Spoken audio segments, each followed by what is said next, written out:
కిడ్నీలో రాళ్ళనేది ఇప్పుడు 100లో 99కి ప్రతి ఒక్కరికి వస్తూనే ఉన్నాయి. సో, అట్లే కిడ్నీలో రాళ్ళు రావడానికి వాటర్ తాగట్లేదని ఇలా వివిధ కారణాలైతే ఉన్నాయి. సో, కిడ్నీలో రాళ్ళకి సంబంధించి ఈరోజు మనతో పాటు ప్రెజెంట్ పంచగవ్య ఎండి, పంచగవ్య సిద్ధ, అలాగే గవ్య సిద్ధ, పంచగవ్య భూషణ్, పంచగవ్య వైద్యరత్న, పంచగవ్య వైద్య సేవ ప్రపూర్ణ డాక్టర్ ఆనంద్ కుమార్ గారు ఉన్నారు. తనని తెలుసుకుందాం. హాయ్ సార్, నమస్తే అండి. ఓం నమస్తే జీ, వందే మాత్రం. సో కిడ్నీలో రాళ్ళ గురించి ప్రతి ఒక్కరు రోజుకొకరైనా కూడా నాకు కిడ్నీలో రాళ్ళు వచ్చాయి, పెయిన్గా ఉంది, సో ఏం చేయాలో తెలియట్లేదు, వాటర్ ఏమో తాగేస్తున్నా కానీ తగ్గట్లేదు, ఇలాంటి క్వశ్చన్స్ అయితే చాలా వరకు విన్నాను.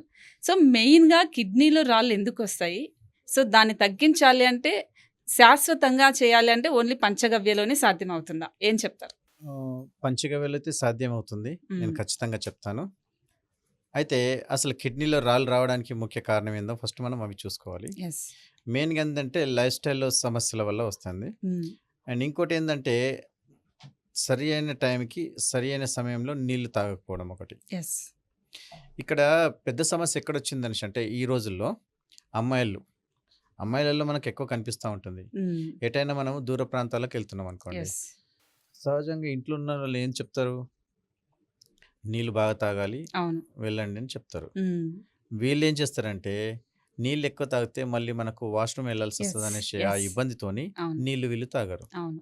దీనివల్ల వచ్చే సమస్యలు ఏంటనేసి అంటే మీ యొక్క కిడ్నీలో రాళ్ళే కాకుండా ఆ, మీ యొక్క చెమటలో వాసన రావడం, మ్మ్.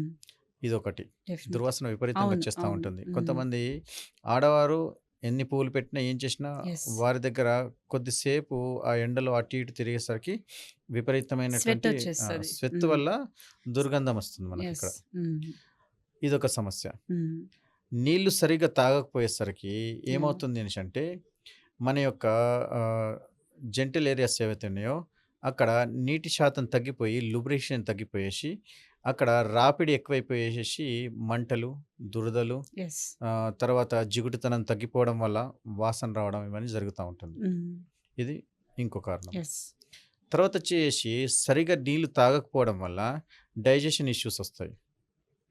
డైజెషన్ ఇష్యూస్ వస్తాయి అనేసి అంటే ఏదైతే మనం నీళ్లు తాగుతామో ఆ మ్మ్. నీటి లోపల నార్మల్ నీళ్ళు అయితే ఉండవు, ఎస్. ఖచ్చితంగా దాని లోపల ఖనిజ లవణాలు ఉంటాయి. మ్మ్. ఆ ఖనిజ లవణాలు మన శరీరంలో ప్రతిరోజు వెళ్తూ ఉంటాయి, దానివల్లనే మనకు శక్తి. యా. అందుకోసం మనం ఏమన్నాము, పంచభూతాల లోపల భూమి శక్తి అని అన్నాము. యా.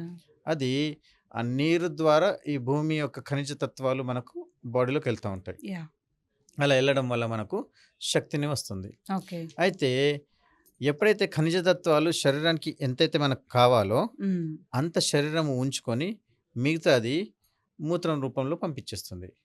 దాని లోపల యూరిక్ యాసిడే కావచ్చు, ఎస్. లేకపోతే ఫ్లోరైడే కావచ్చు, ఇలా ఇతరితర ఏవైతే ఖనిజ లవణాలు ఉన్నాయో అనవసరమైన శరీరానికి అవసరం లేవో మ్మ్. వాటిని పంపించడానికి ప్రయత్నిస్తూ ఉంటుంది.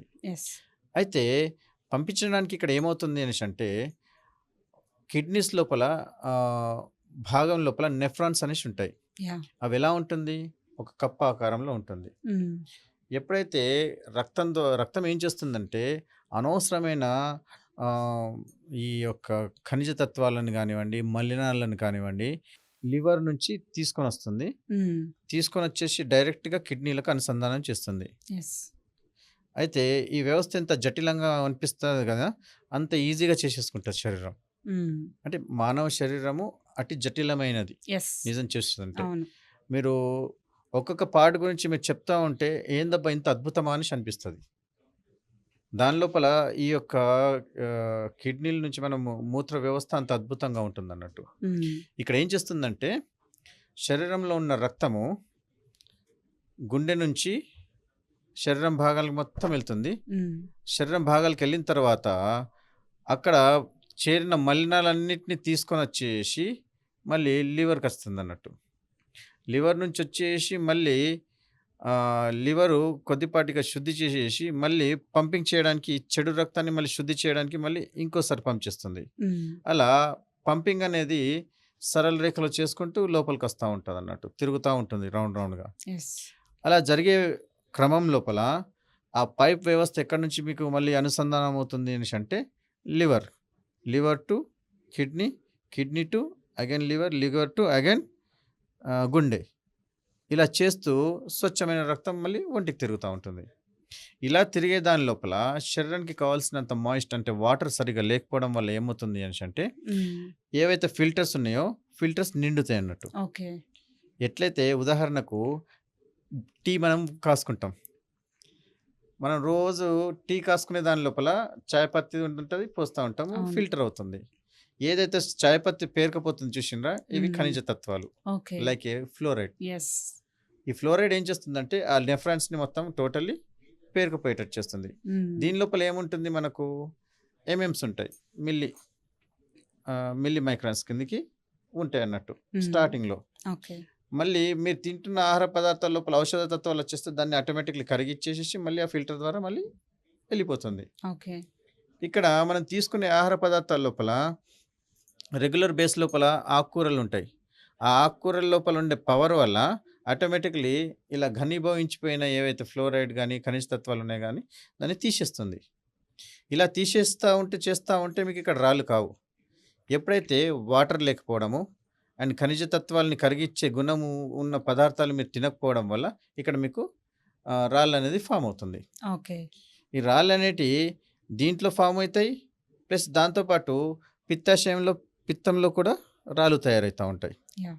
అయితే వీటిని తీసేయడానికి అద్భుతమైన చికిత్స ఏంటిది అనేసంటే ఒకటి రణపాలాకు ఒకటుంది. యెస్. దీన్ని ఆహ్, ఆహ్, హ్మ్, ఎద్దు నాలుక ఆకు అనేసి కూడా అంటారు. మీరు ఒకవేళ పాత బుక్స్‌లలో చూస్తే హ్మ్. ఎద్దు నాలుక ఆకు అనేసి అంటారు. ఓకే. మన ఇప్పుడు ఉన్న వర్షన్ లోపల మీరు రణపాలాకు అనేసి అనొచ్చు. యెస్. ఇదొకటి. హ్మ్. దాన్ని పొద్దున్న లేసి ఒక్కొక్క ఆకు నమలేసి తినేసేయమని చెప్తారు. దానివల్ల మీకు కిడ్నీలో రాళ్ళు కరిగిపోతాయని ఓకే. చెప్తారు డైరెక్ట్‌గా. డైరెక్ట్‌గా ఓకే. కడిగేసి. హ్మ్. ఇంకో పద్ధతి ఏంది అనేసంటే కొండపిండి. అయితే మన బట్ హైదరాబాద్ కొండపిండి వల్ల సైడ్ ఎఫెక్ట్స్ గూడా ఉన్నాయని కొంతమందన్నారు. ఎందుకంటే అది ఎముకల్ని గూడా పిండి చేసే కెపాసిటీ ఉంటది. ఎక్కువ తీసుకుంటే మన బోన్స్ అనేది వీక్ అవుతాయి అనేది గూడా విన్నాను. ఇది ఎంతవరకు కరెక్ట్ అంటారు? అయితే ఏదైనా గాని మన ఆహ్, భారతీయులందరి లోపల ఒక బాగుందన్నట్టు. ఏది చేసినా హ్మ్. అతి చేస్తామన్నట్టు మనం. అదే. అవును. అది చేయొద్దు. అస్సలు చేయరు. లేదంటే చేస్తే అతి చేస్తే అతి చేస్తారు. చేస్తారు. హ్మ్. అవును. అయితే ఇక్కడ నేను చెప్పేదేంది అనేసంటే ఏదైనా తీసుకుంటే మందుని మందుగా తీసుకోవడమే అద్భుతంగా ఉంటుంది. యెస్. అందుకోసము మన హైదరాబాద్ లోపల ఆకులు ఏవైతే ఉంటాయో, హ్మ్. ఆ ఆకులు క పిండి కూర అనేసి అంటారు ఇప్పుడు. ఓకే. మనకు లభ్యమవుతాయి ఇక్కడ. యెస్. మన హైదరాబాద్ లోపల. హ్మ్. దాన్ని మీరు జ్యూస్‌గా తీసుకోవచ్చు. ఓకే. దాన్ని పొద్దున టైంలో జ్యూస్‌గా తీసుకోవచ్చు. హ్మ్. లేదంటే పప్పుల్లో కూర చేసుకొని తినొచ్చు. యెస్. దానివల్ల ఏమవుతుంది మీ కిడ్నీలో ఉన్న రాళ్ళు 15 రోజుల లోపల కరిగిచ్చి తీసేసేస్తుంది. ఓకే. ఇదొక పద్ధతి. హ్మ్.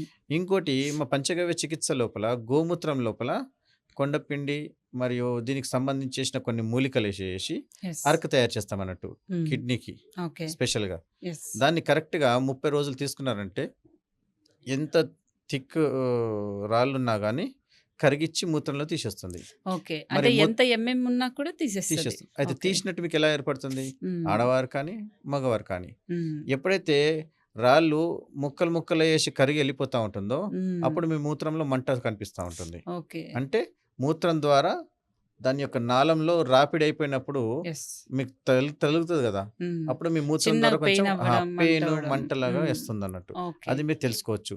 ఓకే. ఒకవేళ మీరు చూస్తే మూత్రం పోసే కప్‌లో ఒకవేళ మీరు పోస్తే హ్మ్. అక్కడ మీకు యెస్. కనిపించేసేస్తుంది ఈజీగా. యెస్. ఈ విధంగా మీరు మో కిడ్నీలో ఉన్న రాళ్ళని మీరు క్యూర్ చేసేసుకోవచ్చు. తీసేసేయొచ్చు. యెస్.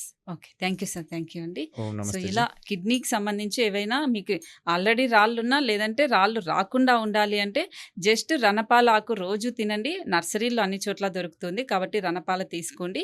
లేదు అంటే మీకు గోమూత్రంలో కూడా కలుపుకొని కొన్ని పంచగవ్యలో ట్రీట్మెంట్స్ ఉంటాయి. సో, దానికి సంబంధించి కూడా మీకు దగ్గరలో ఎవరైనా పంచగవ్యకు సంబంధించిన వైద్యులుంటే వాళ్ళని కూడా ఒకసారి కలవండి.